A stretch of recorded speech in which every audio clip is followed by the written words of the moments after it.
What's up, folks? How's it going, everybody? Welcome back to the stream. It's Tuesday. We're getting tactical. I first want to throw out a little bit of an apology for the format today. I'm on the road coming back from Adepticon. I'm at my parents' house, actually, because I was dropping some stuff off in their area, so we got to have a little bit of a visit.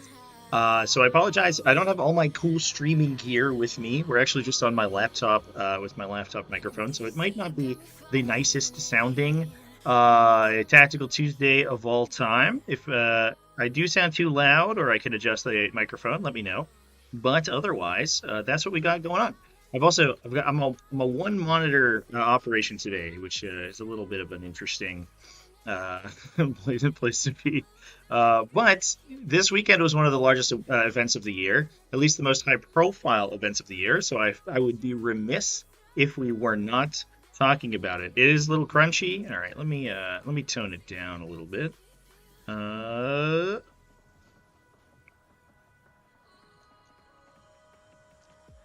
We'll try that. We'll see how that goes. Yeah. I do have my whole headset, but unfortunately I didn't bring all the bits to make my microphone work, so my microphone is purely cosmetic today, which is unfortunate. Oof. Yeah, so welcome everybody. We've got a bunch to talk about in relation to Adepticon. First of all, I want to give a huge shout out to everybody who came and visited me at Adepticon. I have a booth there every year. Although for a reason that we'll discuss momentarily, this might not happen in the future. We'll see. But I had a bunch of people come by and say hi. So first of all, shout out to all those people. You guys are amazing. And it was super nice to see everybody. Yeah, they were in a new venue this year, which I think had no shortage of growing pains, unfortunately, for the convention as a whole. So previously, they're in the Renaissance in Schaumburg, which is a convention center attached to a hotel. It was a bit more of a condensed format,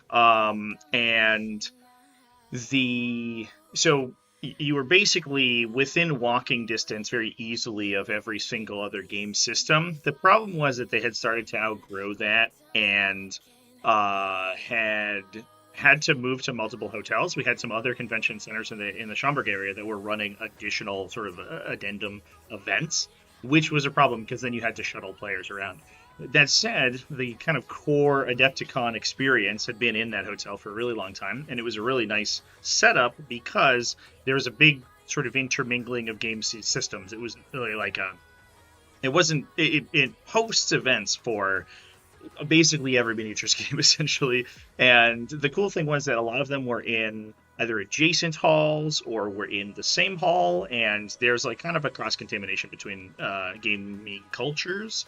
And unfortunately, they moved to Milwaukee, Wisconsin. That wasn't the case. The convention center that they moved into was 5 stories, and for the most part, different game systems were being held on different levels, and then also kind of stretched over this really long distance with different like gaming halls for each one. So unfortunately, the kind of like pedestrian experience going around and visiting other games and seeing updates from other games and displays and stuff like that was almost impossible. You had to walk like a literal mile, I think, to basically get from like the 2 farthest ends of the convention. So for the most part, every game felt like it was its own tiny kingdom, which I guess to some people would be nice, but unfortunately for myself, who's somebody who's interested in a bunch of different games, that was particularly bad for sure. um, Surprised they had no AOS coverage. Maybe that's why. Yeah, like in large convention center areas like that, coverage is particularly difficult. Games Workshop has, I think, traditionally, but obviously, within the last 5 years or so, more directly had a hand in the convention process. They obviously have like a huge display there. They have a little booth. As you can see in my thumbnail, I took some pictures with him, but there's the life-size Terminator that they rock around to events. He's like 9 feet tall. It's an enormous thing. It's like super cool to see. But obviously, he's like a front and center at the event. And when they put their brand on an event like that, they tend to want to keep a handle on the coverage, which means that most of the coverage is their own team, and they are very reticent to allow other people to also cover those events. Now, I think Wargames Live was live there. I did see Joe over the course of the weekend. We said hi. We're going to be co-streaming a couple of events, I think, coming later this month. So he and I are going to be spending a lot of time together in the next couple of weeks, which I'm excited about. But it's difficult to get a spot to live stream for that. And so a lot of the AOS live streamers, I think, they would probably prefer to see their own coverage there. And that's usually what kind of hampers that. But anyway, speaking personally, yes, I'll get to the point here for momentarily, and then we'll move on and talk about some lists and results from the event and stuff. So I had a booth at the event. Unfortunately, I run a booth for my game Breachstorm every year at Adepticon, and it's always a phenomenal time. We usually do, that's our best year of sales. We don't really do it to make money. It's like a hobby, that inside projects that Zach, my business partner, and I work on. But we always put a lot of time and man hours, and this channel's been slow on updates for the last month or so because all of my additional time goes into that project. On the month leading up to Adepticon, we released a ton of new product. We did a huge rules revamp for a game. It was kind of like a little bit of a sort of soft relaunch, I guess.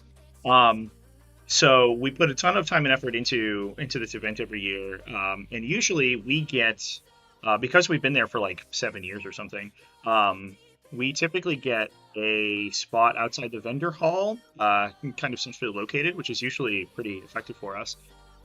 They told us we would have that again this year, but what was not, I don't necessarily want to say that they were like trying to sort of disguise it, but what we didn't understand was the new venue.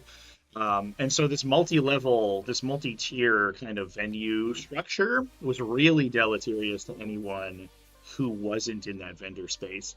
Because essentially what happened, usually what we would do is we would run demos and events at our booth from basically the time, from like 8 a.m. through midnight usually, because people would constantly be walking by and to get to the different event halls, and they would see people playing games at our booth, and they would come play games. And we might get a cameo from my mom's cat here momentarily, folks, for the people who are in for the cat content.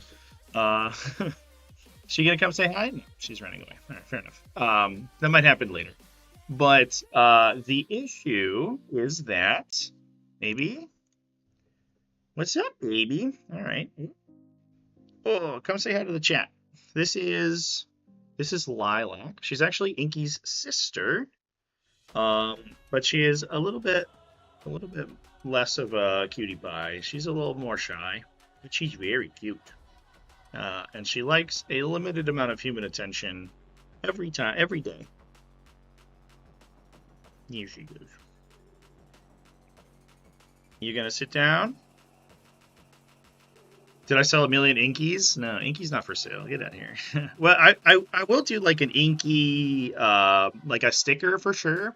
I think we're gonna start working with. I had some talks with. This is like totally unrelated, but I had some discussions with some like wargaming accessory brands. I think we're gonna do some collaborations. I think I'm most likely to do some objective marker sets, both the 40mm marker as well as the full like 7.5 inch objective zone, and we'll probably do some like fun Inky merch on those. I also kind of want to do like a proxy base set. I think that's something that a lot of people miss, that has like a 32 through like 100mm base on it, so that you can always proxy your movements out. And I think that would be really cool, and that's not something that the 40k community really has, which I think is a real shame, because proxy basing your movements out is really important. Anyway, she is the opposite of Inky. Yeah, basically, yeah, she's light colored, and she doesn't like people as much as Inky does. Yeah, she's much more. Inky's like very. I don't know how to describe the two of them, but Inky like is standoffish until she really wants something, and then she's extremely vocal about it. Lilac is not like present until she wants something, and then she takes it from you. she doesn't like. She's not loud like Inky is. She runs up and she's just like, I'm gonna take a pat, so I'm gonna put my head physically under your hand so that you're forced to pet it, kind of deal. But anyway, the moral of the story was that as soon as that vendor hall closed in that vendor area, because it was essentially its own floor, it was just alongside the Atomic Mass Games event hall, which was, I think, significantly depressed in its attendance because they just announced that they're axing like half of their product line. A bunch of Star Wars games, X-Wing and Armada, I think most notably, are entirely losing support from Atomic Mass Games, and they're probably going to move to a community-supported model, which is unfortunate for them. And so I think attendance for those events was low. So there was literally only those people in the vendor hall. And we kind of ended up being not in front of the vendor hall, but down the row from it. And as soon as the vendor hall closed, the whole floor just died. Like literally, there was no one there. So the whole benefit that we get running events from our booth, where we can run them for a long time, was totally negated. It was super dead. It ended up being probably our worst convention to date, because it's also extremely expensive. Like the new venue has paid parking. We probably paid $100 to park over the course of the weekend, like just for parking, plus more expensive booth fees, plus it's a more expensive neighborhood. And we almost certainly lost money when we're considering like the cost of our product and stuff, which is not real. When we're putting like 200 hours of work into this convention, not really what we want to be seeing. So we were pretty upset about that. We brought our sort of concerns up to the event organizers, and they offered to save us a spot in the vendor hall for next year, but we have to sort of internally debate whether or not we want to go next year. Because this new venue is, as someone who is not strictly there to participate in events, is horrible. It's so bad. So anyway, that's my vent about that. More expensive neighborhood than Charlotte. Yeah, because it's dead center of the city. So we ended up staying a little outside the city, which meant we had about a 10-minute drive to the hall. Previously, we basically stayed in walking distance, if not maybe 5 minutes away from the Renaissance. But every hotel there was like $300 a night, like these crazy kind of 4-star style accommodations, which was wild. We found a really nice place just outside, which was great, but obviously adds a little bit of trials and tribulations to the whole thing. So yeah, it was not good. Every vendor we talked to said that compared to their sales from last year, the event attendance was up slightly, was, I believe, the numbers that I received. It was up like 2,000 people or something, which I think is just a natural growth, right? It's an event that's been going on for like 17 years or something. It's going to go up a couple of hundred people every year, just naturally, because there's a resonance. But every vendor that I spoke to reported that their sales were worse than last year because the vending experience at this venue was just terrible, just so bad. So yeah, that sucked. We had it was a super fun weekend, like kind of emotionally, I had a great time, but like sort of financially and in terms of a time investment, it was really, really, really bad. But that means it's good for you guys because I'm gonna have to put out a lot more content recently or in the near future to pay off all the money I put into our booth and stuff. Oh boy.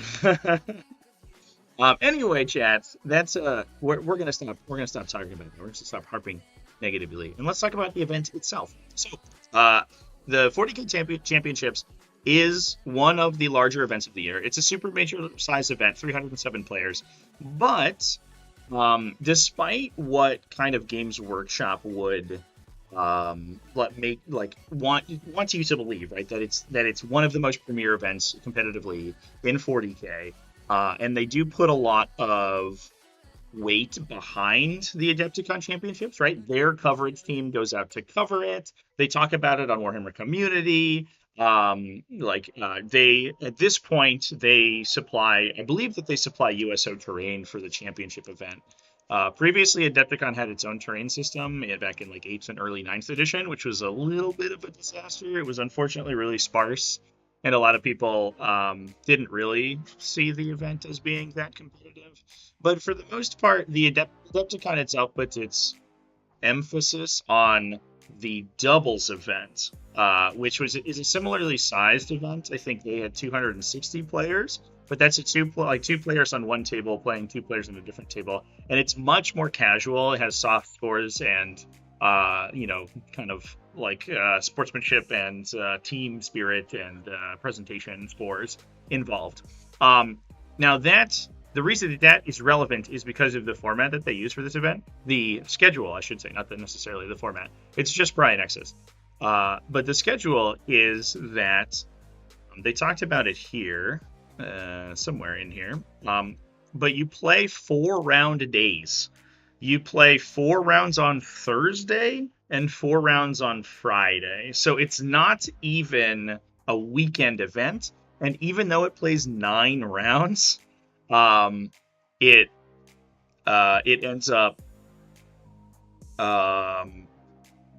essentially only going 2 days with a cut to finals so that their coverage can cover it on, I believe, Saturday is when that ends up happening, or Sunday. So I know there's a lot of discourse about sort of the finals result. If we go over to our pairings here, we had Folger Piles versus Conan Jennings in the finals game, and I know that there was a little bit of drama because Folger ended up timing out, and I think a good reason for that might be that when you're making players play 4-round days, I don't know if they're in a particularly like top headspace when it comes to the final couple of rounds. Obviously, chess clock is a skill in 40k, and I'm a proponent of it being something that the top echelons of the competitive community, kind of internalize as something that they have to be cognizant of. But I know that, especially for Games Workshop, for their like kind of one of their flagship events to be won by or decided on a timing clock out, that is probably not exactly what they wanted to do. Folger had 3 team games before that in the finals day too. Yeah, because so much of the win of this event is in that finals, or in that what do you call it, in the teams event, that players are going to be putting a lot of time into that as well. So the championships didn't have the most auspicious finish, but obviously huge congratulations to Conan Jennings going undefeated with Space Marines, and we can talk about his list here, I think. It looks like an Ultramarine Gladius Taskforce, so nothing that we haven't seen before. Travis Armored Captain, the Combi Weapon Lieutenant, Old Calgar, Robo Booty Gillyman, Ballistic Dreadnoughts, Company Heroes, Gladiator Reaper, Infiltrator Squad. Yeah, this is Josh Roberts' list. We'll get the cuts of the chase. This is a Josh Roberts list, which, to be fair, pretty cool list. But what we didn't see was a dominating finish from at least in the top 4, right? The final 4 lists. None of them were Mordaka, which was cool. And I think one takeaway that a lot of people are having from it is that Mordaka may have found some predators. Whether or not it is a consistent enough matchup for lists like these to take them down, I think is the open question. So let's talk about Fulcher Piles here momentarily. He's obviously our current world champion. Congratulations to him. But had built a list kind of explicitly to fight Mordaka and ended up knocking doing a bunch, knocking a bunch of them out on his way to the podium there. So he was running Ynnari, double Outarch, Vicearch, Incarn, Yvrain, 10 Storm Guardians, a Wave Serpent, a bunch of Fire Dragons, Howling Banshees, Rangers, Striking Scorpions, Warp Spiders, and a big Incubi brick. So we do have Yvrain and the Vicearch. We do have the Incarn. Oftentimes what we saw previously was the Incarn rocked with Wraith Lords to kind of compound the high resilience frontline. But we're not saying that today. But obviously that gives you a lot of activations to potentially trigger the inevitable death, like teleport. I do think that as well. We can probably find. I bet if we click on any of these orc players, they're probably playing Mordaka. They are. Look at that, amazing. But one thing that it feels to me like this detachment can maybe struggle with is this kind of high model count or high unit count, small unit like activation style. One thing that Mordaka doesn't do is it doesn't extricate itself from melee very well, and outside of the beast bosses, it doesn't hit super hard. So having a lot of these like high mobility units, like Striking Scorpions as a frontline, Warp Spiders just as fast, on the table movers, and Howling Banshees obviously for advance and charge, it lets you engage with the guns pretty effectively. Being immune to Overwatch is a pretty big deal too, because it's unlikely in most cases, I think, for Mordaka to want to Overwatch when you aren't on objectives to proc the Luda ability. And the situations where you're forced to run onto objectives in order to engage with them, you can just use agile maneuvers to not get Overwatched. So it's not quite as powerful in Overwatch as it would be against many other small model count armies. You have a lot of threat range to close the distance with the really long range shock attack guns. If you engage with them and they can't kill you back, you're locking down their guns for a turn. So good use of these small melee units is able to sort of grab multiple potential ranged units and then lock them into melee.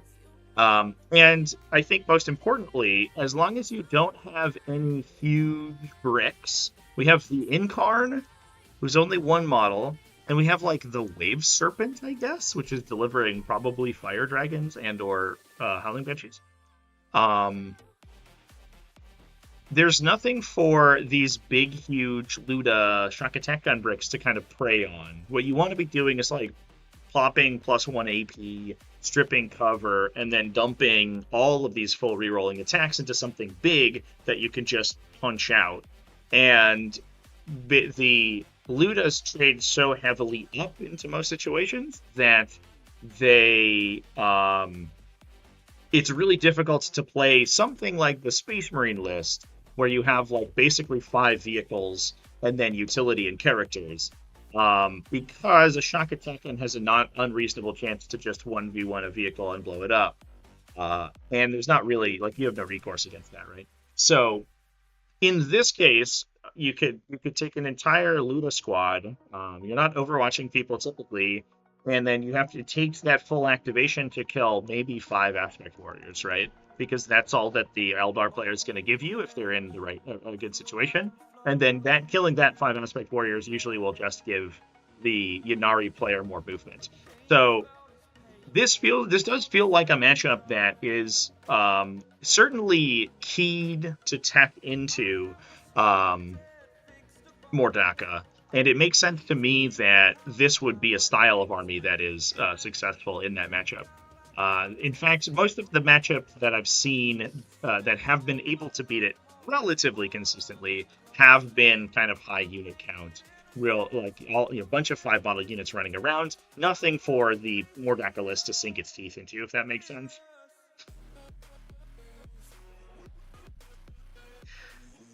Mate and I disagreed about Mordaka, said we need more data to see how it goes. He claimed it's clearly broken and justified in the ban in one UK event. Yes, it is currently being banned.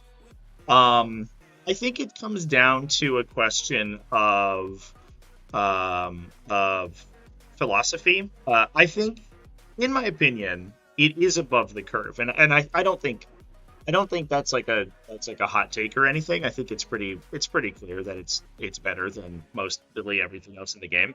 That said, I don't think it's like literally unbeatable.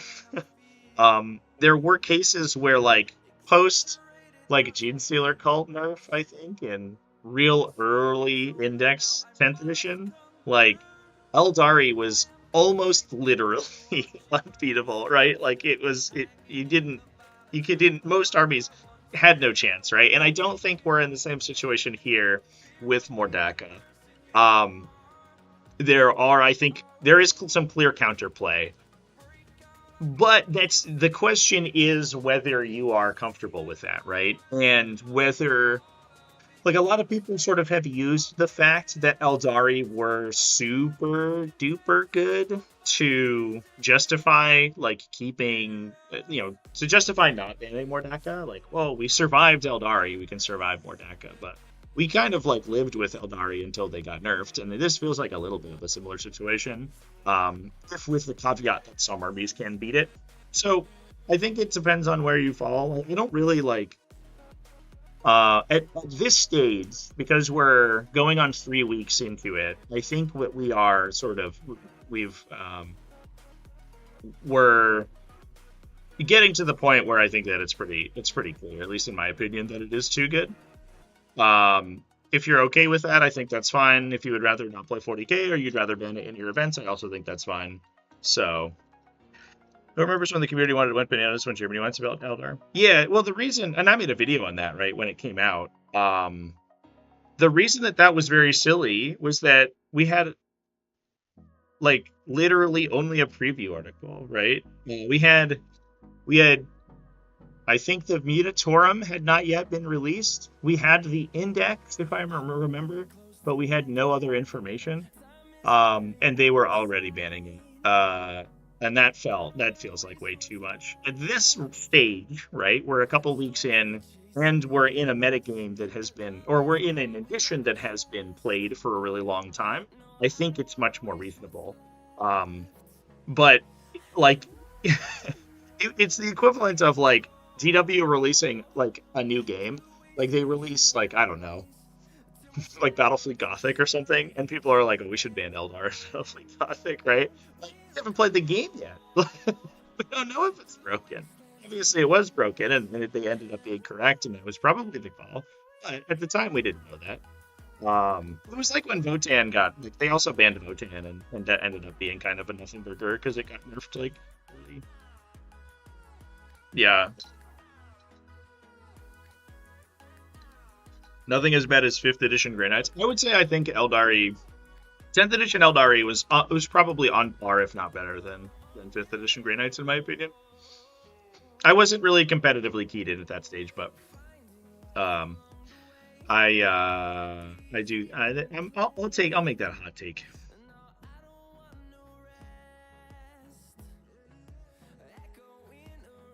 It's the thing where we have more tools to deal with it now than we had to deal with Eldar, but that shouldn't detract from the fact that something needs to happen to it. Yeah, I think that's a pretty reasonable take.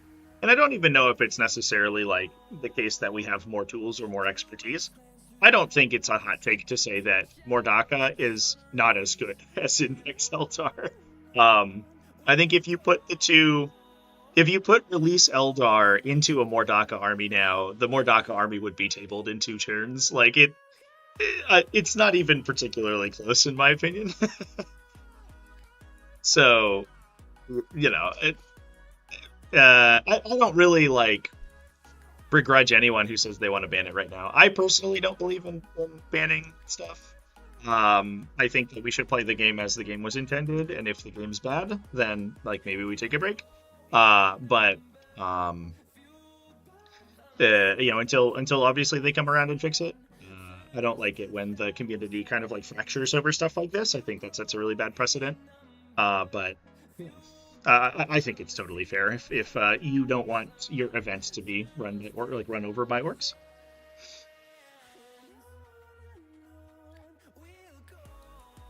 Yeah, Away Games just talked about for their upcoming team events that they won't be banning it. For team events especially, they had a discussion on it at the ATC community. For team events especially, bannings make less sense because only one player out of a team can play that. So you come in with the expectation that matchup's going to be really hard, and that you have to be able to pair to counter it, but it's not like it's going to top 5 your event, you know what I mean? It would be ridiculous in my opinion for team events to to ban it. Reckon one idea is if units with sustain 1 go to sustain 2 and normal goes to sustain 1, that would be a decent start point. Yeah, I think that's fair. And I think also like maybe the WOG strat needs to go to 2 CP, especially because WOG has extra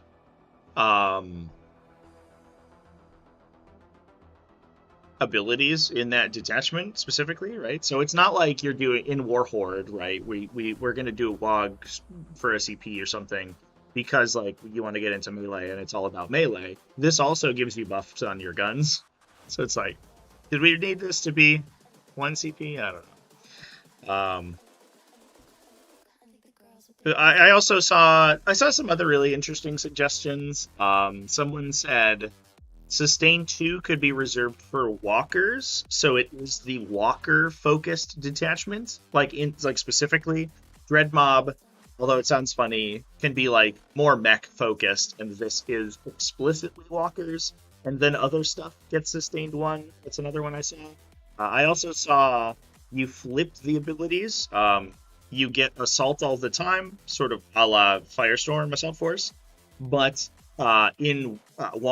when you're affected by the WOG, you get sustain 2. I also think that's interesting. I think all of these would go a long way. The part that kind of breaks my heart is the multi-layer nerf that they took to Tactical Brigade and then released this. And that felt a little insulting to me. I almost wonder if the like balance people and the new content people aren't really in communication, because they're like, well, Tactical Brigade's win rate is a little too high, so let's nerf it.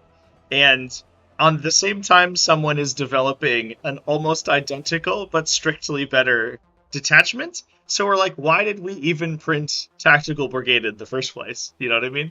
Why does this detachment exist?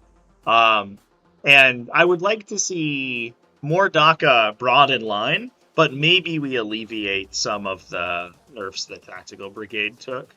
I think that would be fair.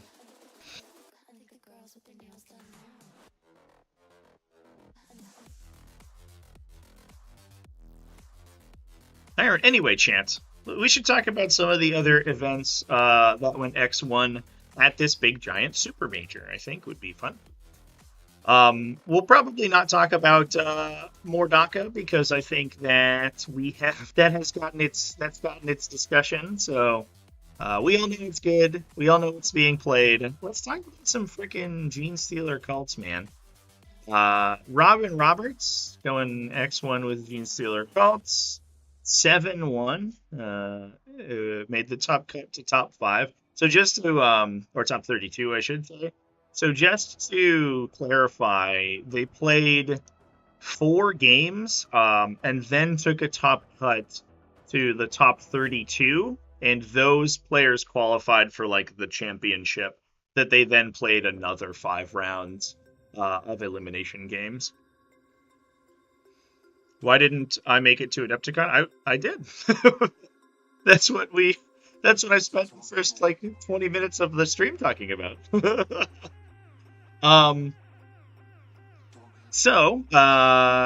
He's playing Host of Ascension. It named all his characters. Incredible. A Benefactus with Assassination Edict, so the bonus against character units. Another Benefactus. Obviously, these guys are good in here because we can trigger 5-up criticals with lethal sustain. The big wombo combo is the Chink Primus, so he gives lethal hits thanks to the enhancement. He gains sustained hits thanks to the detachment ability, and then he also grants rerolls, and they can use the stratagem for enhanced criticals. So his unit is kind of the combo ender, where they're going to hop in, reroll everything to get 5-up criticals, get a trillion lethal sustained, and then just like absolutely blow yourself up. We had 2 Jackal Alphas, Alphi, I guess. I guess the question is whether we're running them with Jackals. It looks like we are. So we have a big front line of double moving Jackals. So we can deal mortals with them, and they act as a really good kind of way to take table space so that we can open up Deep Strikers for the rest of the table, because everything starts in reserve, essentially. We have another Primus, and we have a Sanctus. Double Acolytes. Looks like 10 Hand Flamers and a big brick with demolition charges. And an auto pistol unit.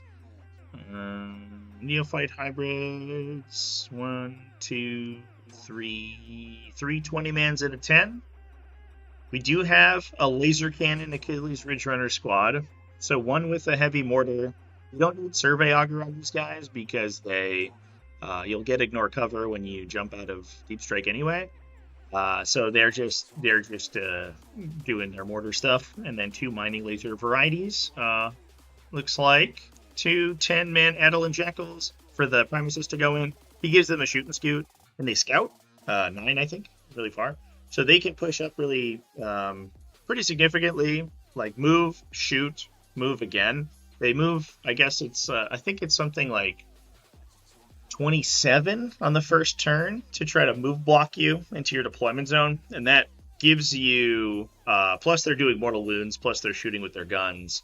That gives you drop space for next turn. You'll have to come out to try to meet them. The Genestealer Cults can then drop their Neophyte hybrids behind them and kill whatever jumps out.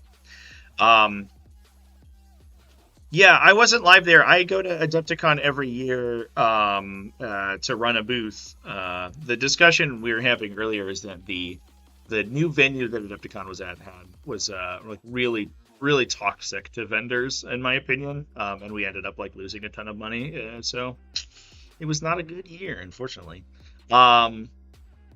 We also have 15 Pure Strange Genestealers, so we have infiltration to open up that table space as well. Pretty standard stuff for a Host of Ascension.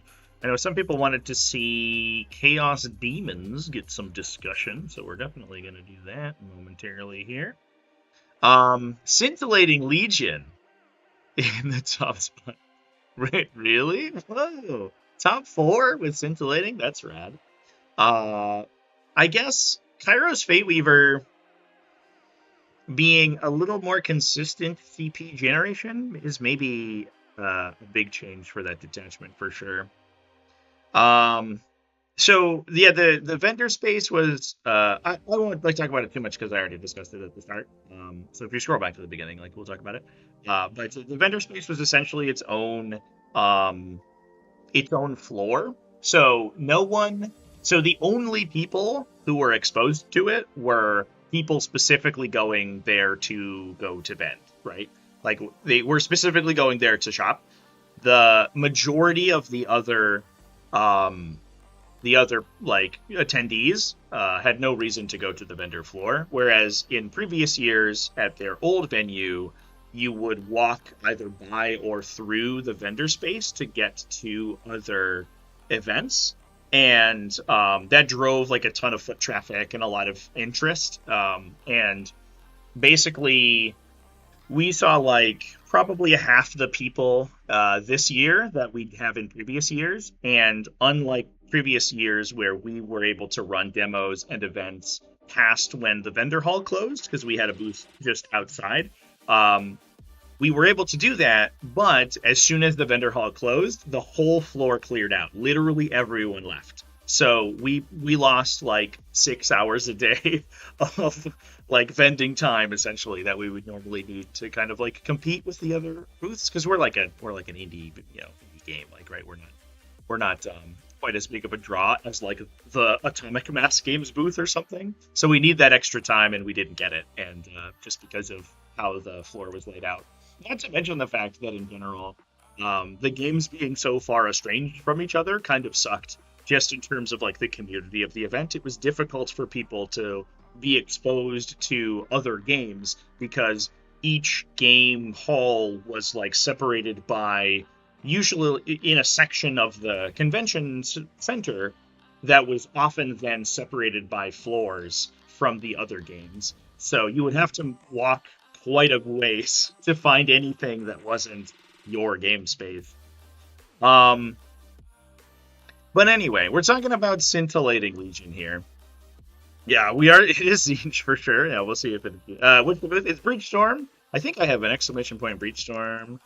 I do on Twitch. Let's see if we have one on YouTube on my bot. I don't. But you can get our info at breachstorm.com. I'm not going to spend too much time talking about it. I have live streamed it on this channel before, but that's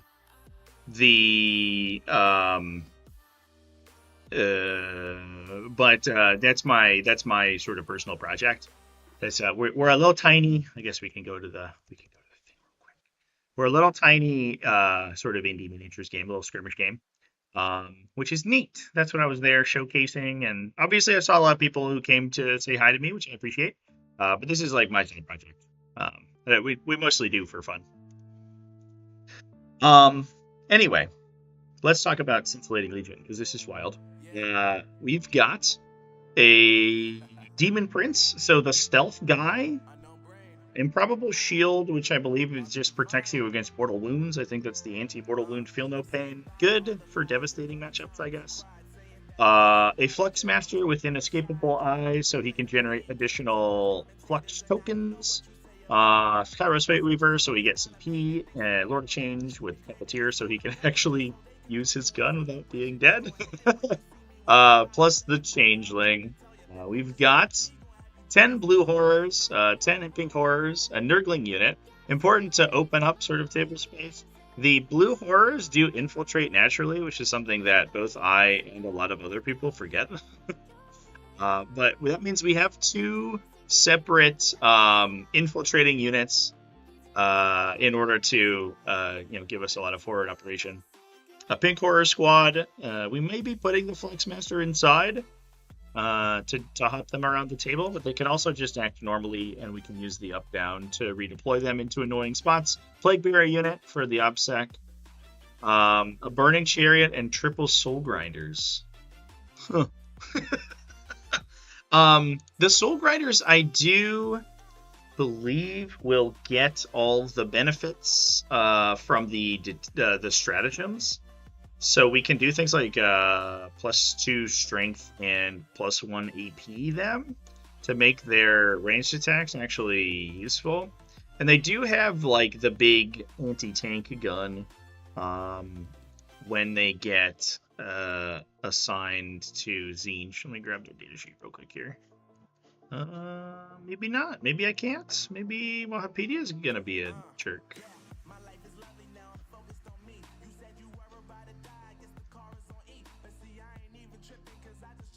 Yeah, so they get the Warpbane, so they're firing D3, Strength 12, AP2, D6 +2, +3, Strength 10, AP1, 3 damage. The real issue with the profile is that it's like mid-strength and AP, right? They're kind of mostly a melee unit that has a gun incidentally. Can we get stratagems? No. But I think, given the ability to buff so they have stealth from the Demon Prince, first of all. They're T11 with a 3+ armor, 4+ invulnerable. You can move them through walls. That's a big deal. And then we can also, get +2 strength, +1 AP. So we can have strength 14 on the Gaze, strength 12 on the Harvester, AP 2 and 3 respectively. We do have the Burning Chariot to strip cover as well. So that becomes an actual, like, legitimately strong range profile. And they're difficult to kill, like they're annoyingly hard to kill, and they hit like a truck in melee. Plus, not to mention the fact that we're also like pounding you with Kairos and the Lord of Change the whole time. This list is wild. What a fascinating build. Usually the successful lists that we've seen have been like mass. This almost feels too small, but we are spending what, like 700 points on these characters alone, so that's probably where our points are going. Is this the full list? This does feel small. 220, 290, plus 540, so that's 830, 920, plus another 250, so 1170, 1295, 1330 plus 540. Yeah, I mean, I guess that's 18, like 1870 or whatever, plus Burning Chariot. Yeah. Yeah. Wow. All right. This is an interesting list. And most of the time we see like a mix of multiple small units. So we have Screamers running around, we have Blue Horrors running around, and often we'll bring huge volumes of Pink Horrors and just like stall your opponent out with them. But today we have a limited number of infantry, and it's all just on these Soul Grinders. But I guess the idea that Soul Grinders are good enough, and once they can get buffed by the stratagems, they become legitimately powerful, is good. Yeah. Zinch that kills you, yeah. This list is cool as hell, dude. I think Soul Grinders, so many people don't want to play Soul Grinders, myself included, but it does feel like they kind of like they encapsulate the faction, right? They capstone it in a way that's really good. Double Winged Demon Prince Berserker Warband is 5th place, excuse me. This list rules. Winged Corn Demon Princes are always super sick because they have their Chaos Mark built in, and then also like they are the fastest ones. Emperor's Children, eat your heart out. These guys can get auto 6 advances and hit harder, which is sweet, right? So for relatively inexpensive, we get these like big deep stick guys that are really fast. I guess the name of the list is Don't Screen Me or My Sons Ever Again. I wonder if the other benefit is that when you're moving these guys like 20 inches, it's very difficult to prevent them from moving. They have fly, so you have to fill their landing zone, but it's a single 60mm base, and they go so fast that they can go over screens that would otherwise be set up to stop ground movement or to prevent Angron from jumping over. So it actually becomes really difficult to physically body block, which is like a really interesting reason to take those guys. This guy had a Corn Balrog for a Greater Demon. Was he playing Demon Allies? No. For a Demon Prince? The Balrog is like a pretty cool Demon Prince. I remember when when I was a kid and we were playing with the Balrog and we were like, he's so big, it's crazy. But now if you put him next to Angron or something, he's absolutely dwarfed. He is basically like little tiny baby. That's cool. We then had Jackals, 8-bound, Chaos Spawn, 10 Terminators. Fascinating. So we have Invocatus, who can scout the Exalted 8-bound, and I guess the Terminators too. And then the rest of the team can kind of like come in behind them. That's super sick. What a cool list. I always like it when World Eaters get a little creative, because it feels like they're so locked into the Exalted 8-bound. You know, Invocatus, Angron, some number of 8-bound, call it a day. Every time we're swapping that out for more interesting stuff, I think it throws a wrench in people's standard gameplay. The other thing that World Eaters Terminators do that they don't get enough credit for, and we actually watched this happen on stream at Tampa Open last year, was I think it was Steve Trimble maybe was playing them, and the team put a really high model count unit into the World Eaters Army. I can't remember what it was. It might have been Genestealer Cults or something, or Tyranids maybe. And with the whole idea that they would like just screen for days, right, and prevent the Terminators from engaging, and the Terminators just killed them with guns. And it was like, we don't have to commit into your melee. We can kill you from 12 inches away, because we can, once the Blessings of Khorne become active, we can move 13 inches. We can cross that distance almost instantly. So the Terminators give you this shooting profile that it's not going to kill a tank, right? It's not even going to do significant damage to like medium or heavy infantry. But what it will do is kill 10 guardsmen every turn, like extremely reliably. I think they also, if I remember correctly, get the hit and wound, like Grim Determination bonuses on their gun as well. So if you start shooting at them, they get better.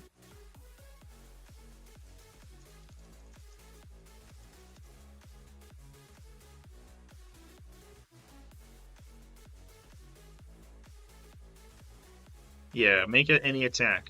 So they can be shooting somewhere around 40 shots, like based on the range and heavy weapons, hitting on 2s, and potentially wounding you on 2s as well if you're a T3 infantry.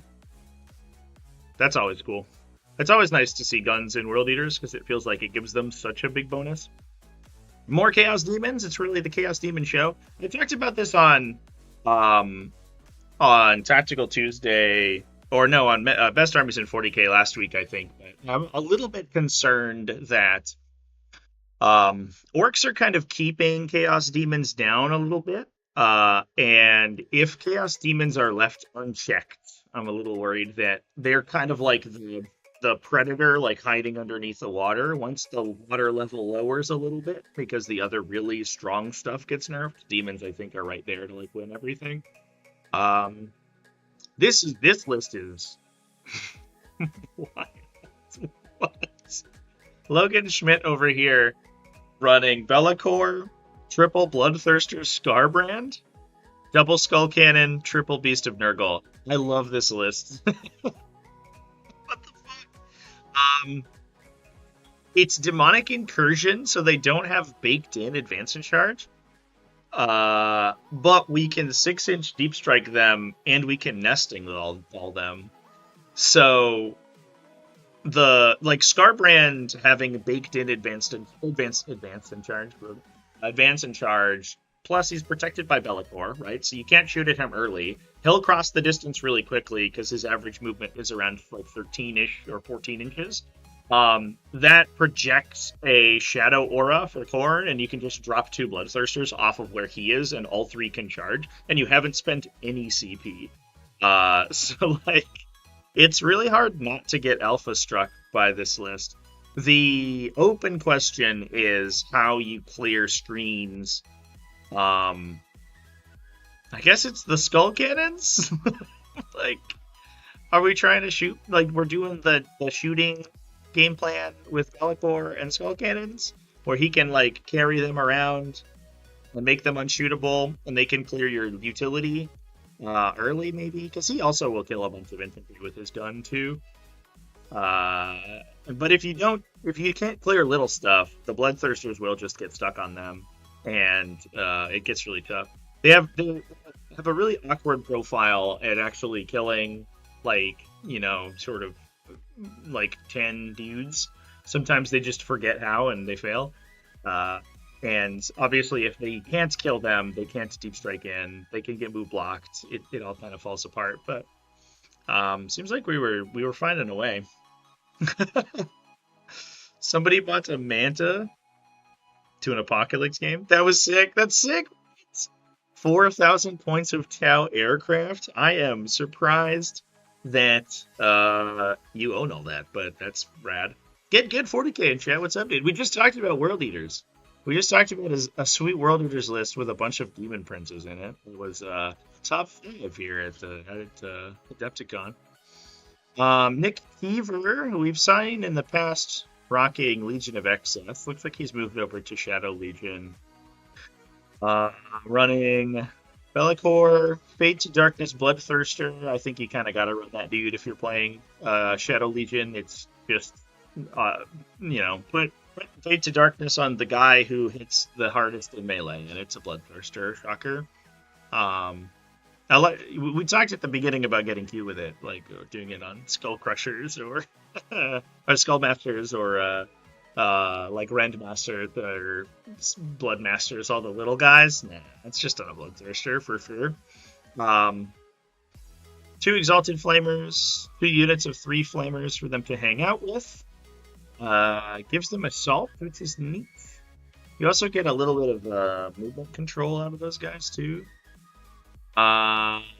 We have Screamers, double Accursed Cultists, triple Cultist Mobs, Dark Communes for the Accursed, double Havocs. So Havocs can hang out with Bellicor, and he can make them unshootable to return fire, and then they can sort of act as a shooting battery. We have a lot of screen clear with the Flamers, and obviously the Exalted Flamers have really good ranged attacks themselves. It's interesting with the new points discount for Flamers. That whole brick is only 130 points.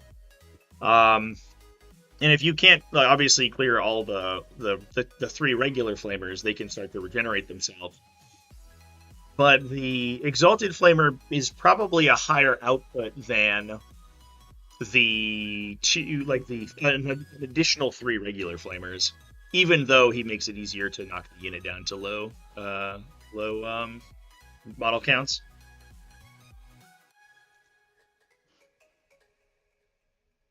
If you made a second Manta, people would lose their minds. I think that might be true, yeah. Yeah, no single human has seen 2 Mantas in the same place before, probably.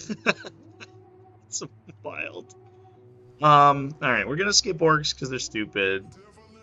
And then we're down to the rest of the top cut here. Blood Angels, Terrell McLeod. Looks like got to top 32, but he did have a loss on his record previously.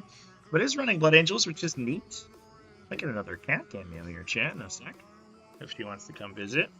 I don't think a lot of people use this room, and this is kind of her spot, so I don't know how she feels about it. It's a jump back captain with speed of the Primarch, so we get fight first once per game. Judiciary, so we have fight first again, and a combi weapon lieutenant. 5 intercessors, 2x10 jump pack infantry, Blade Guard veteran squad, a Centurion assault squad. Fascinating. An Outrider unit, Sanguinary Guard, probably for the speed of the Primarch guy. You want it on the big unit that's hard to shoot down because oftentimes opponents will have to charge it, and then you get the proc speed of the Primarch and ruin their day. 2 more just 3-man Sanguinary Guards by themselves. Scouts, double Vindicator. Fascinated by this Centurion assault squad. Getting those guys extra strength and attacks is a big deal, because then they can proc their sustain 2 on stuff, and then also giving them advance and charge Oftentimes they need like 2-ish movement buffs in order to get into melee easily. But sometimes with advancing charge, you can just rapid ingress them, and that's good enough. Downside is that they don't deep strike innately. Ultramarines need Uriel Ventress to do that, although obviously that doesn't work anymore. So they have to come in off a table edge. But that's interesting. That's an interesting inclusion for sure. There she is. Here's the kitty cat. What's up, kitty cat?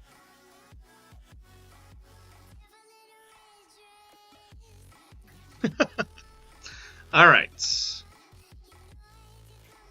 Got some more Chaos Demons? Yeah, so like this top 32 was just a ton of Chaos Demons. If you cut out the Orcs and the Chaos Demons, it was like 5 people in the top bracket here. Kevin Leonard playing Be'lakor, Fade to Darkness, Bloodthirster, normal stuff. Double Flamers, 6 Nurglings, a big unit. That's helpful for movement blocking early. So you can, they're just hard enough to kill, especially with the Nurgle -1 to wound, that they often don't get one shot if they're strung, or they require like way more than 60 points to commit to kill them on turn 1. So you can use them if you get first drop to just basically take the entire deploy, like the no man's land over. And then if you get first turn, you just run them up in front of your opponent's stuff and movement block them for a turn. It's a really useful unit for 60 points. Bunch of Cursed Cultists, Dark Commune, and Cultist mobs. That's so interesting. I guess one thing that Demons haven't had before in 10th edition is these big 10-man units. Wonder if there's like any explicit synergy in... I guess being unshootable early is a big deal for them, because they won't take chip damage on the way in, thanks to Be'lakor's aura. I wonder if... Oh, I want to cast Space Marines here. I want to go to Chaos Demons. I wonder if there's anything else we get explicitly with them that we're using.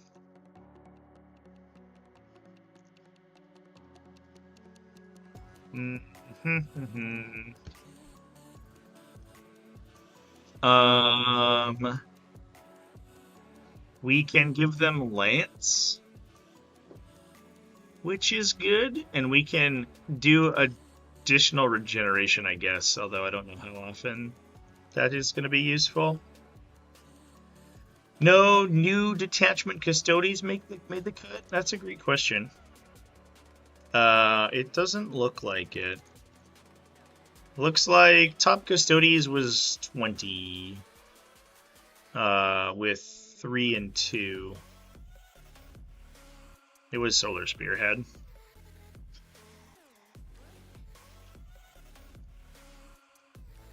Was it Shield Host? No.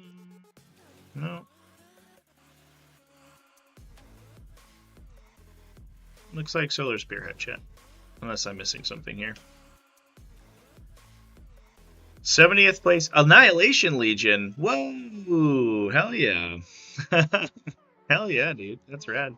Annihilation Legion is hard. That's a hard list to play.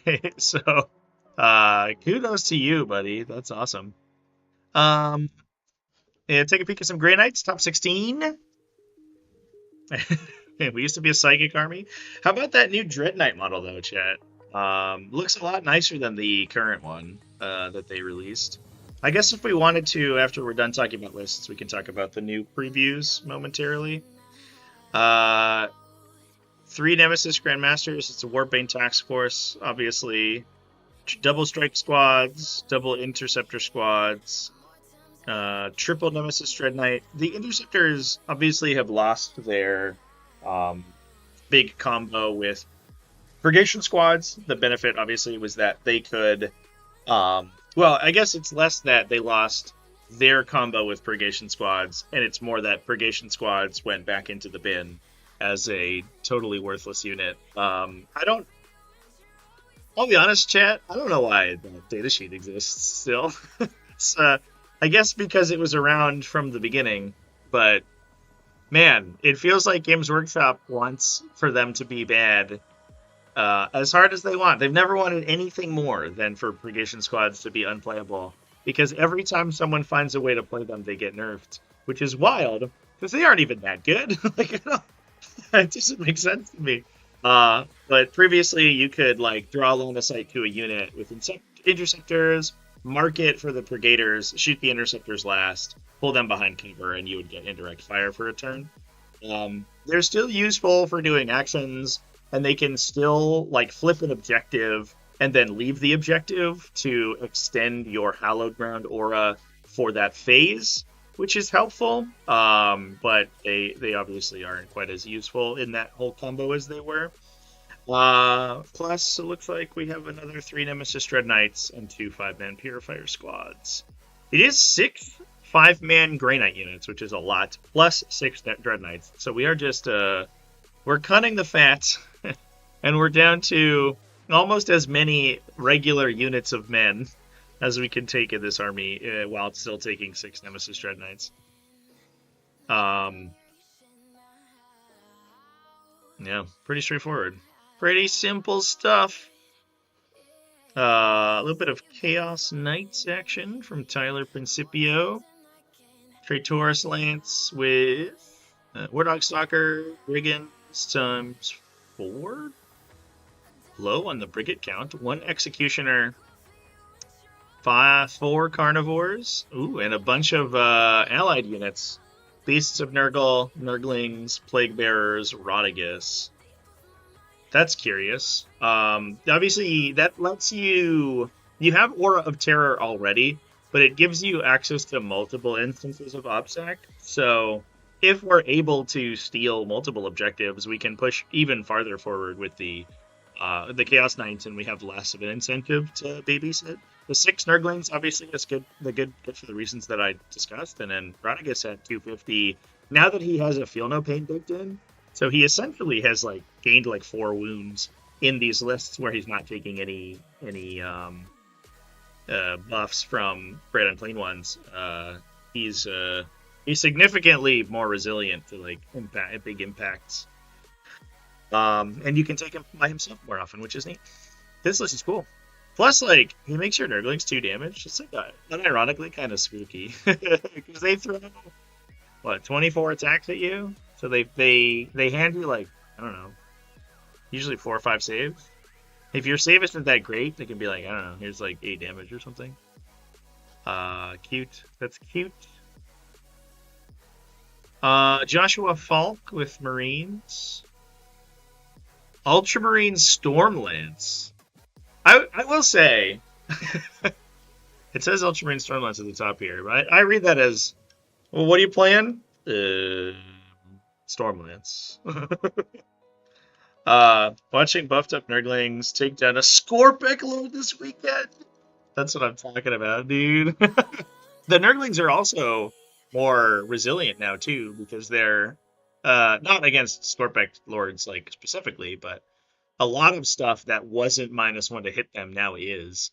The downside, obviously, that they have to be in melee with the Nurgling, but you can do heroic interventions to force that to happen. You can do, you can make it work, right? You can screen with them and do casualty pulls in a weird way. So, like stuff like, Warpbane Carnivores that would previously be like, just punch the whole unit to death because I do d6 plus 2 damage a hit. Now is like, I hit on 3s, like, ooh, I might miss, which I think is a huge deal for them. The fact that Nurglings went down in cost blew my goddamn mind. I thought that 35 was the lowest they would go, but 10 points a base? Are you kidding me? That's insane. That's wild. So this list, Stormlance Taskforce, we got Marneus Calgar, Romo Booty Gilliman. This is an interesting list where you may just like run Marneus Calgar by himself. You probably won't, but you could. Assault Intercessors, regular Intercessors, triple, it looks like, double Ballistas, single Brutalis, Company Heroes, so we are running him, Calgar with them, I guess. Double Scouts, double Storm Speeders, Storm Raven, Suppressor. So I guess we're taking after John Lennon with his Storm Laver gunship list.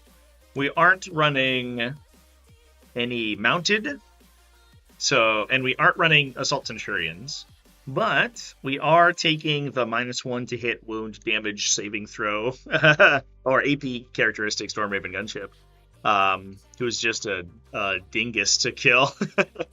+2 Storm Speeder Hammer Strikes, the Hamburglar Strikes. We don't have, I guess the Ballistus Dreadnoughts get a big buff from the Hammer Strike, so that helps too. To get those guys, and plus the Storm Raven gunships and pretty solid shooting. Not to mention that, like, you can give these guys Assault with for a CP, and then getting in range for the Melted Destroyers is always pretty scary. I think people always underestimate how powerful the Hammer Strike shooting itself is, because they're like, oh, he's the ignore cover guy, he's a support piece, and then you oath a vehicle and the Hammer Strike kills it by himself, because he's probably winning it on 3s or 4s, AP4, D6 +2 damage, +2 more D6 damage missile shots. And then he like flips one crack grenade at someone else and is like, ignore cover on that guy. It gets pretty grody. That unit's real good. I don't know if it should still be 125 points in the context of +1 to wound oath, but that feels like an Ultramarine problem more than any other chapter problem. Although we have been seeing some other chapters crop up, not in single play so far. So those are championships lists. Any other factions that we want to take a peek at yet? I think we basically went through all the top 16 or so. Sans orcs, because they're boring right now. We're talking about stuff with stuff that could potentially fight orcs. 19th place Grey Knights list. Justin Hackert.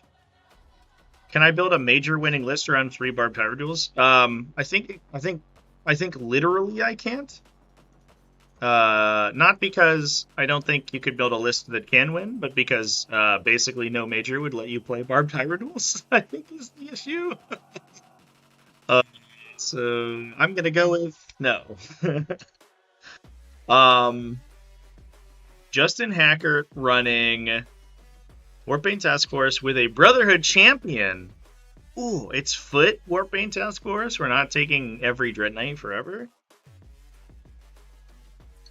Do we talk about non-Ynnari Aeldar? Were there any in the top, like, 20?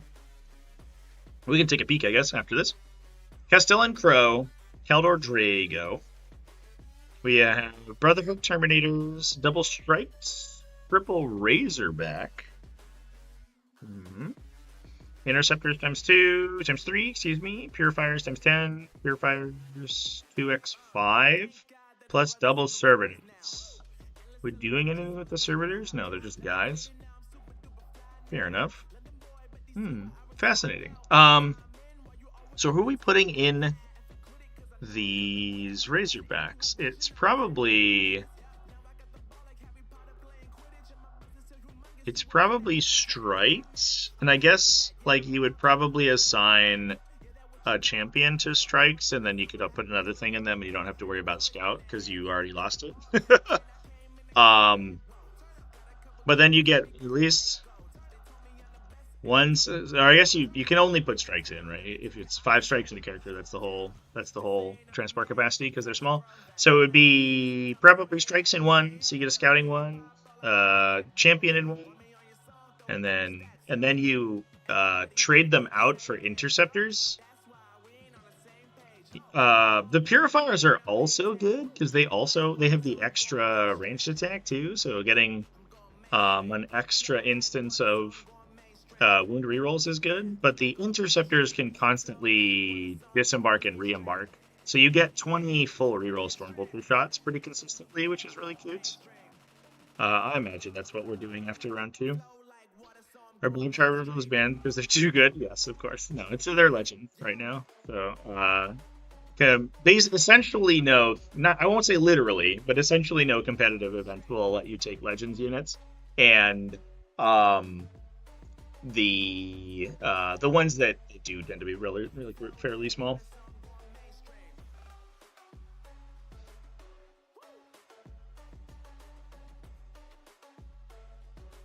Servitors and the Razorbacks and 1 Inceptor unit. Oh, interesting. So Servitors just to make it so that they don't explode on turn 1. So are the Razorbacks like are we playing them? This is your list, right? Yeah. Well, welcome in the chat. Congratulations on the on top 20 at Adepticon. That's awesome. Are they just sort of explicitly there for a full reroll last cannon shot? Is that what we're doing? Yeah. Just reroll hits and wounds. Neat. Oh, that's cool. I think we've seen a couple like mass Razorback builds out of Warpbane Taskforce, but it's nice to see that they're doing some extra work. Oh, the Servitors are multi-meltas. Of course. Duh. I forgot. I forgot, chat. It's been so long since I've seen a Servitor on the table. Are they Ballistic Skill 5 without a friend, without a Tech Marine?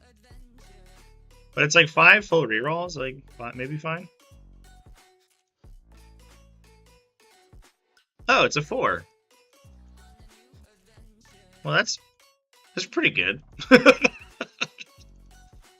All right, you're selling me on this little Servitor unit. That does seem legit, actually. I forgot they had these heavy weapons. That's wild that they have like Devastator Marine ballistic skill. Do you think that's an oversight? Because usually the infantry mounted heavy weapons are 5 at ballistic skill heavy, right? So that they can go to 4. But they were just like, fuck it. They get to hit on 4s because they're a silly goober. That's wild. It wipes 2 tanks every time. That's insane. Good job, Servitors. That's so sick. Yeah, I love that, actually. I kind of want to play that, to be honest. Just like mass Servitors. Let's go. Full hit rerolls. We're hitting on 4s. What are you going to do? I love that. Yeah, I hadn't even considered the Servitor technology. Because I was like in on, like, you know, you could do strikes, right? And you get it to scout, and you get like 1 heavy weapon. You're like, that's okay, I guess. Or interceptors, where you're only shooting anti-infantry shots, which is like kind of whatever. But Servitor is getting, I guess you could get 1 heavy weapon in an interceptor squad. But Servitor is getting 2 heavy weapons for free. He is kind of silly.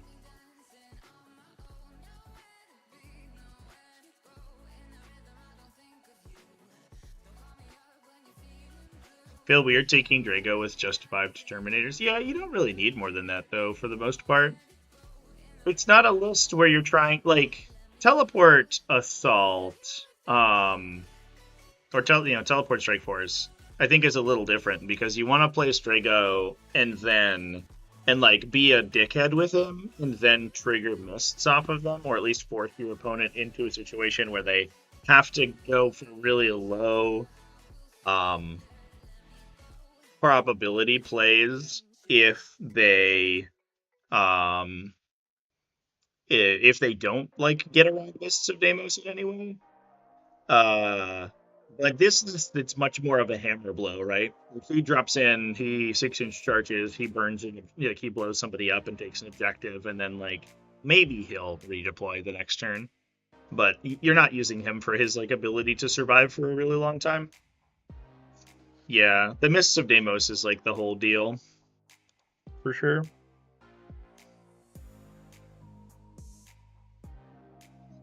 Drago charges on a 6, then you get the 6-inch charge with Crow. Yeah, so you have these like 2 huge like beat stick units that can just hit your opponent at any time. Yeah. I like it. Justin, thanks for calling out the list, dude. This list rules. This is my kind of build where it's a bunch of cool little wombo combos. It's not like normal just attrition play out of fucking Nemesis Dread Knights or whatever. It's just a bunch of cool little guys. Title says Monday. Oh, did I mess up the title again, chat? I'm sorry. I built this. I set up the stream this weekend, or this morning. Oh, I did. I used a Monday Mayhem preset.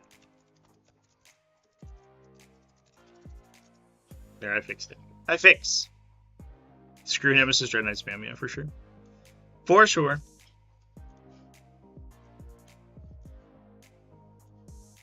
Let me shrink my window again. I've been slowly expanding it over the time. The downside of a one monitor live stream. I'm used to having so much monitor space. We wanted to look for Aeldari. Folger, obviously, with Aeldari, Austin Howald. Aspectos in the top 32. 3 and 2. Lost in the first round of the top cut. Double Autark, Fuegan, Janezar. What does the Shimmer Stone do for Aspect Host? That's not an enhancement that I'm familiar with. The other one has the double buff ability. You get both rerolls. Oops. Oh.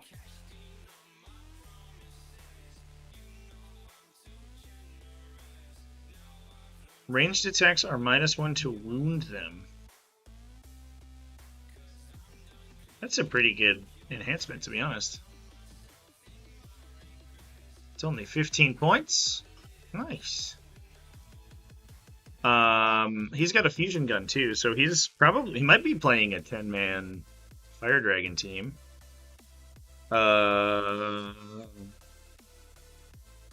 Fuegan, Janezar, double Wave Serpents, 10 Dark Reapers for the Mantle guy, I imagine.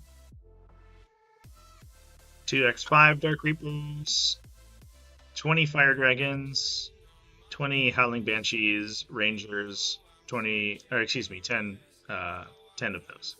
It's 10 Fire Dragons, 10 Howling Banshees, 2 units of 5 in each, 10 Striking Scorpions, 15 Warp Spiders, 1 Warlock. Sky Runair. When I try all the aspect enhancements, it always end up with just the mantle. Yeah, it's probably an instance where like you have to cut an entire aspect unit to get the enhancements in, and that's like super not worth it. Yeah, that seems good. Are they done making codexes? No. They just released like 3 or announced like 3. Of course they're not done. We got Thousand Suns robots to talk about. Anything else that we want to take a peek at, chats? Before we move on.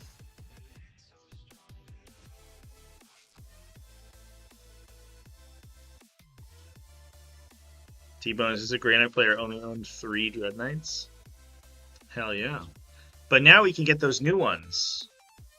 Now we can get the exciting new Dread Knights. Do they have the like Warhammer community post with all of the new stuff on it so we can look through all of it? Every preview reveal. Space Wolves Codex, that's rad. Hopefully they make the stupid character guy not like literal trash. This kit rules. This is a Wolfguard Head Taker. That's super sick. Plus a Wolfguard Battle Leader. Plus the Wolf Priest, this guy. They have to do some work to make Chaplains playable. I believe in them. Looks like he can take a little Frost Knife. That's cute. Hopefully they get a separate datasheet, because they're supposed to be field medics, but that almost never gets appropriately showcased in the profile. It's always like pay a CP, you can heal D3 on this guy, but like who cares? That's stupid.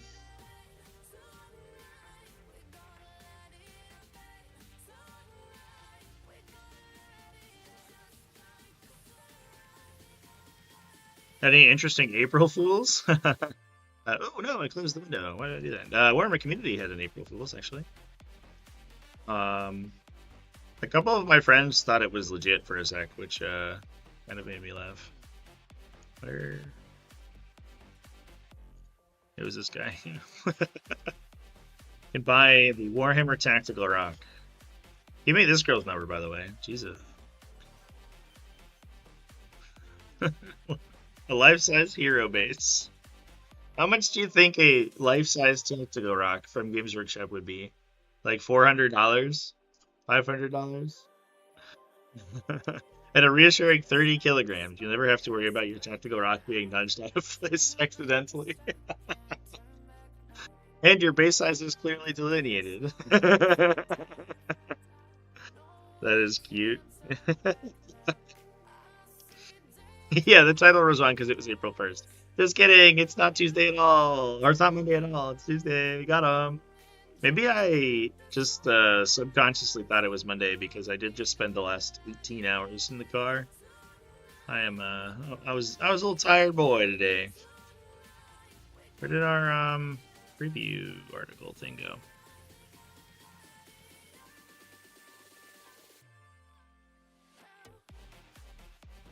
Crusade Armageddon, neat.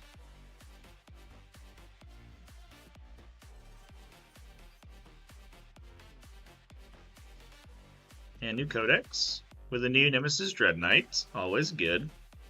Upgraded to 1 meter basis, yeah. Yeah, we're on our 3,000 millimeter base, of course. The new one. New Chaos codexes, obviously. I like that they just ripped the band-aid off and we're like, we're just gonna do all of the cult sub-factions. We did Emperor's Children. We'll just do them all. Do them all now. And then the new Sectar robots, which looks like they should be equivalent to Castellan robots, but they're actually like an infantry unit. They're really small, which was kind of surprising. Hopefully they give Thousand Suns access to like a legitimate anti-tank, like non-psychic anti-tank option. That would be kind of neat. So you could play them without having to rely on like Magnus to blow vehicles up or Doom Bolts or whatever. I think this is a Reaper autocannon, right? Looks like that's what it is.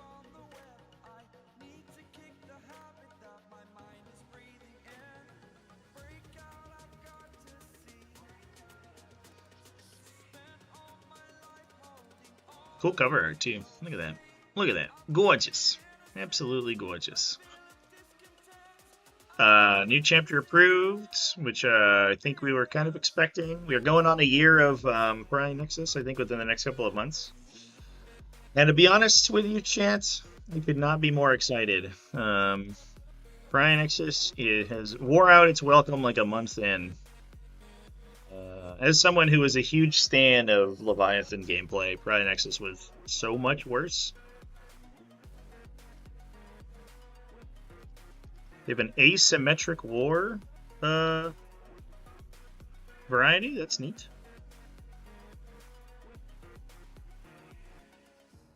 That's cool. That's gives a lot of replayability. I like that. Challenger cards are a replacement to secret missions. If you are trailing by 6 or more battle reports at the start of any battle round, hopefully they can mitigate the secret mission or the battle round 5 problem right now, because currently they have to buff the second player so much that most missions favor them really heavily, and then I hope that they have a solution for that isn't just like you score 20 points on round 5. That's so awkward. Yeah.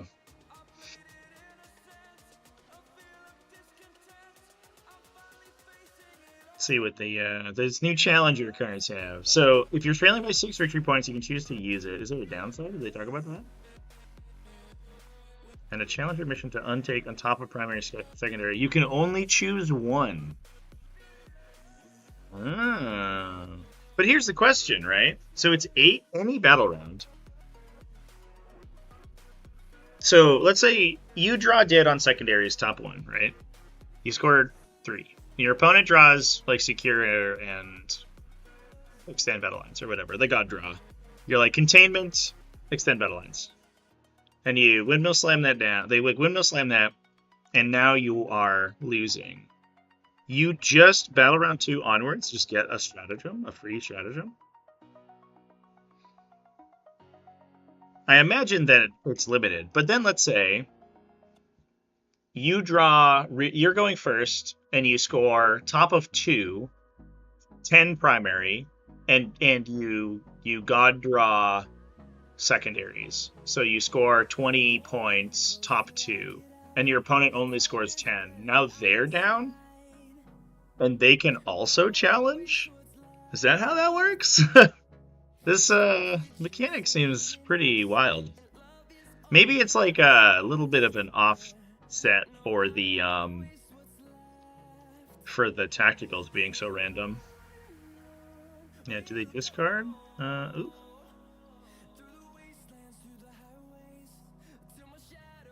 Well, let's read. 0 CP, force a breach. Usable in your movement phase. 1 unit from your army that has not been selected to move. You can move through terrain features. Whoa! Whoa! You just get, like, Phantasmal Longing, basically, for 0 on anything? I mean, real talk, that's fucking rad, right? Eat your heart out, like, the entire WTC terrain format.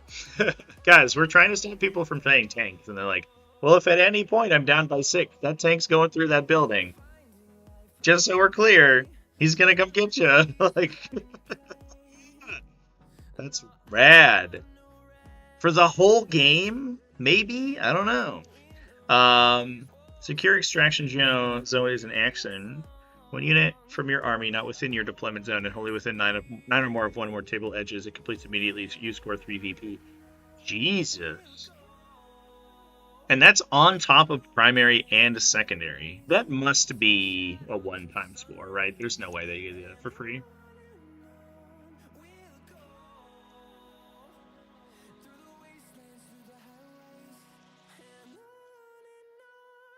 Yeah, the implication seems like it's a one-time mission. So if you're losing by 6 or more points, as long as you aren't getting like tabled, you can just hit this button and you almost immediately just score 3 points. If you drew the card, is this random? I guess, yeah, they might be. I sort of assumed that you would choose them, but I have no idea. They don't talk about it. Yeah, it could be random, for sure. Renewed Focus is the other one.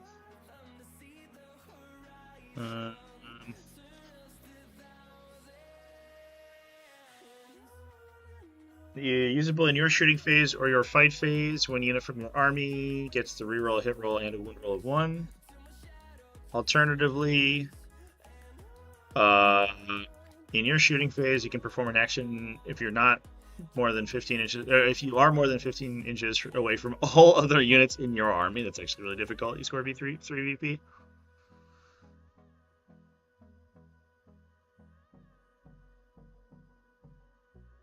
This stratagem is sick if you can use it for the entire game. This got to be for 1 battle round, right? Like, these stratagems are hyper powerful, but I guess you pay 3 VP for them. This system's really cool. I hope that it's good. I hope that it's good. They said on stream that they get to pick.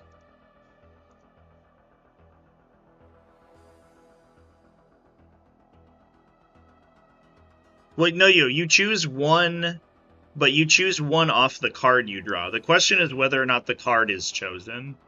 You get to pick whether you get the stratagem or the mission, but I guess we don't know if the cards come from a deck. But y'all are saying that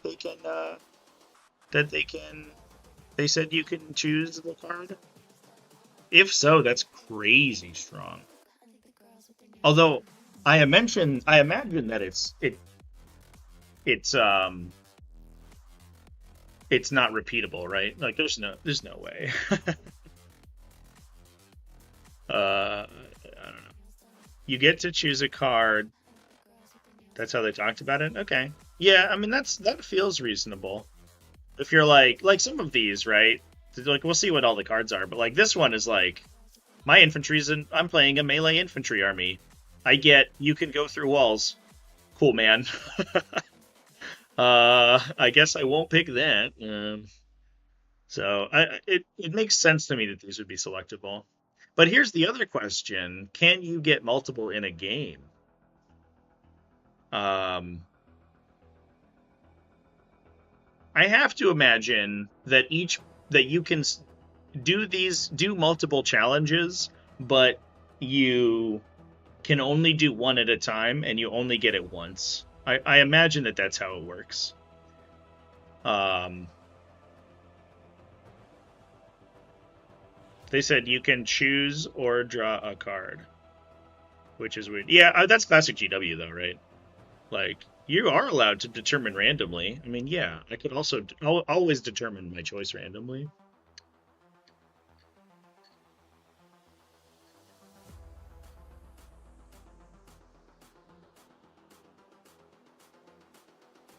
These are cool. I hadn't seen this part of the article actually. This is actually sick. This feels really innovative and transformative, and I hope it's awesome. I hope it's awesome. I would love to see some cool mechanics over Pariah Nexus, which sucks. New General's Handbook, new kill team. We got new Tyranids. That's neat. They look weird, but I think it's the paint job. He's like not doing them any favors. They look like Infinity models, but I think that's because they're painted in a Corvus Belli style. You know what I mean? Like really flamboyant and like neon. And I think it makes them kind of look not like 40k models. But I mean, kill teams have like a exactly 60% chance of being hyper broken. So congratulations to Tyranid players. Congratulations, you won. It's time for you guys to get, a tank buster equivalent or something. Adeptus Mechanicus, Techno-Archaeologists are back. Let's go. Dense Servitors. These are all old models, boring. I think this like blimp guy's new. I like him. He's cool. Servitor Underseer. Maybe we get a unit attachment for servitors that makes them like a fighty unit. That would be nice.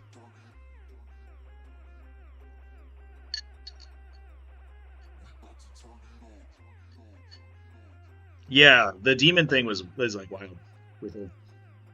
I was just thinking, I played a WTC game last week. If you cut it on stream, it was a huge stream, by the way. We had like 60 people in chat. It was awesome. And my Grid Unclean one's like sitting between two walls, like sandwiched in a place where he couldn't move. And I'm like, well, he's holding this objective. He scores me 20 points this game. I think he scored me more because he also completed like a bunch of secondaries on turn 5. So like my opponent couldn't kill him. And he scored 20 points, but like he can't move. So like I don't know. It's kind of a whatever. If at any point my opponent got ahead of me and he could have just busted through a wall and stolen their objective, that would have been big. That actually could have swung the whole game. So like I was thinking about that and I was like, wow. That's transformative. GUOP. Indeed. Grand Cathay for Old World. These models are gorgeous, by the way. If you haven't seen the new Grand Cathay, where's their Terracotta Sentinel? Look at this guy. Oh man, dude. That's good. That's a good mini right there. Yum. I'd buy that for $1. I think they executed the Total War vision extremely well, right? Miao Ying from Total War is in here. She looks awesome. This is like a huge drop, right? This is probably the best single drop of miniatures for Old World that like ever. It looks incredible. Obviously, not super relevant for us, but it's cool. I closed my thing, and then they announced like Beastman and Widow's coming back. Cute, good stuff. The Sentinel is a better Dread Knight than the new Dread Knight. Yeah, it'll probably be the same size, right? That would actually be a sick conversion. I want to use it in Demons. That would be my Shalaxi Hellbane if I needed one. Give it a couple more arms. Let's go. Yeah. I think, yeah, I wouldn't be surprised if we saw a lot of Terracotta Sentinels make their way over to other game systems for sure, because this model is gorgeous. It looks so good. Makes you hype for Vampire Coast. Yeah, if they port the Total War stuff over from Vampire to Vampire Coast to Old World, oh man, they do the big what are they called? The shit like big robots, the ship robots with the cannon arm. Those things are sick. And the huge hermit crabs. That's a nurgling. It's got like 1 foot on the 40 mil base, and then the other one's like, that's just a proxy. Forget about that. Nurgle Matt, it was nice to see you at Adepticon, by the way, Nurgle Matt. That was awesome. Thanks for coming and hanging out. Saw a lot of 40k folks that made their way to my booth in the boonies over there, in the middle of goddamn nowhere. But it was cool to see everybody. My business partner was like, less people are coming to see you this year than last year. And I was like, well, that's because nobody can find us. I think is the answer. But obviously everyone who did come by is appreciated. Miao Ying, amazing. Looking great. Everyone's dragon Dami Mummy. So cool. So cool. All right, chat. Anything else that we want to discuss? I think that's a pretty good encapsulation of the whole thing. Adepticon was a pretty wild result. Probably pretty representative of the fact that it was kind of a non-standard format. Like 4 games into a top 5 cut over basically 2 days is like an insane format, and I wouldn't be too shocked if they maybe like didn't do it in the future or something. I don't know. Like they could go to 8 rounds and do like 3, 3, and 2 or something. I don't know. New location was a learning curve. Yeah, that's a charitable way to say it. We took a walk around to see the other game systems, and I think I got my steps in that day. I think we probably walked like 1.5 miles. I think maybe 2 miles to get to all the different event halls. It was insane because you have to go. Yeah, my business partner called me washed up. Yeah, it's true. I should end our professional relationship now. You have to like snake through essentially 5 different floors over that whole building. The whole building was like a 1/4 mile itself, and then you have to go all the way one way down, the other way down. Crazy. Climaticus, ready for your first pod this week? Congratulations, hell yeah, dude. I hope you have a wonderful time. Should be an interesting time for pods. I imagine we're gonna get a hotfix update like next week or something. It's nice, I guess, that DACA didn't like totally obliterate Adepticon. Maybe they'll use that to justify holding off fixing it for a bit, but we'll see how the results from this week and next week go, obviously, from other events. Ooh. Anyway, chats, I think we're going to go ahead and wrap things up there. I think that's a pretty good discussion. Thanks, everyone, for coming and hanging out with me. Lilac's back to say goodbye to everybody. Come on up here, kitty cat. You want to come up? There she is. What's up, kitty? You give everybody... Oh, say goodbye, Lilac. There she goes. This is my mom's cat for everyone who lost contact, who missed the context earlier. She is a kind of a grumpy girl, but she's Inky's sister. They were rescued from a feral litter together.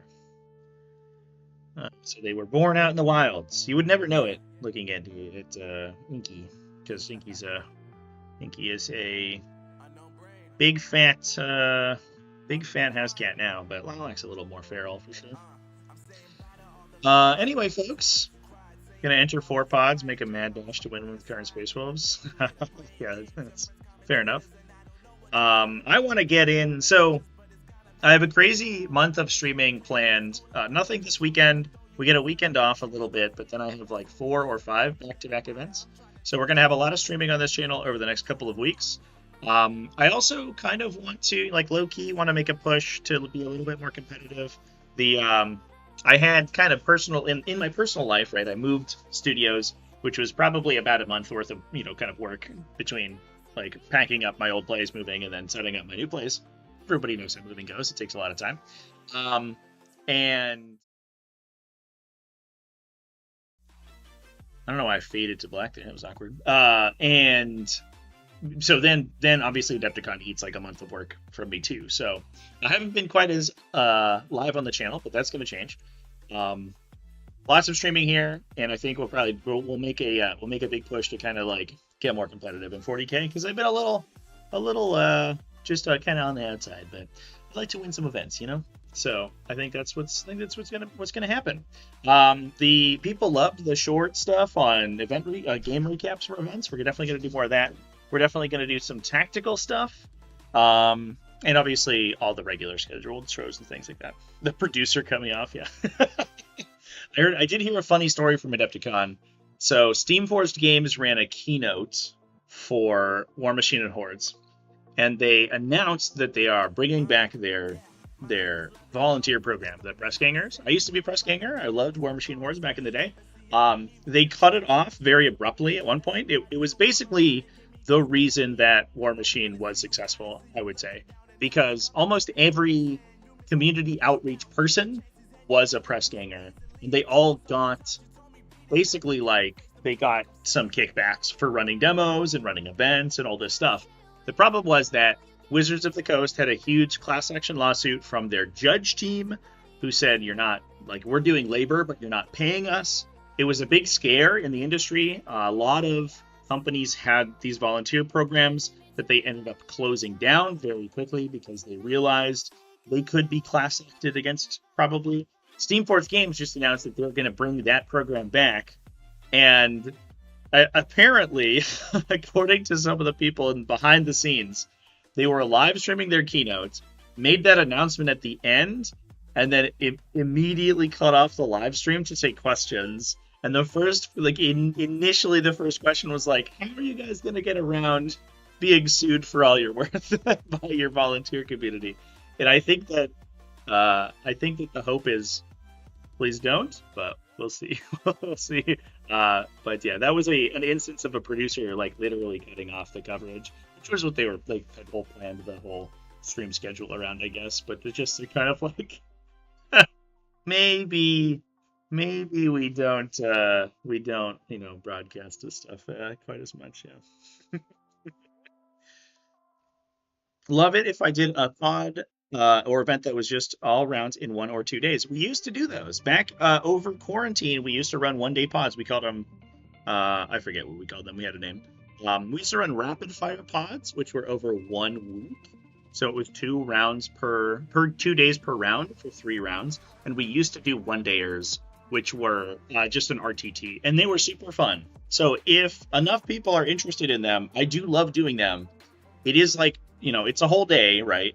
But I would certainly do them on weekends where I'm not already live streaming for sure. 24-hour live stream? Maybe. Could do. I'll definitely be around over on Twitch this week, though, for sure. There'll be a lot going on over there. But in the meantime, thanks everyone for watching over here on YouTube. Stay tuned to my stream schedule, because I'll have games going up on there probably over the course. Yeah, we used to dual stream 6 games in a day, because we would. I had a system which I think we could bring back, where I was hopping between games on Tabletop Simulator, and we could bring that back, maybe. So I live streamed 1 game per round, and then also had a second game going live every round too. So we could do that, maybe. People aren't as into the Tabletop Simulator stuff, but they do like the IRL event stuff, and I have a bunch of those scripted out. I just didn't have time to make them last week when I was leaving for Adepticon, but I'll certainly be releasing more of that stuff. So. Anyway, folks, that's it for me. I'm going to go ahead and pop off. Thanks, everyone, for watching. I'll see you around. I'll see you over on Twitch probably later this week. I do have to travel back home, and obviously in regularly scheduled content. So cheers, everyone. Keep it classy, folks. Have happy wargaming, and goodbye.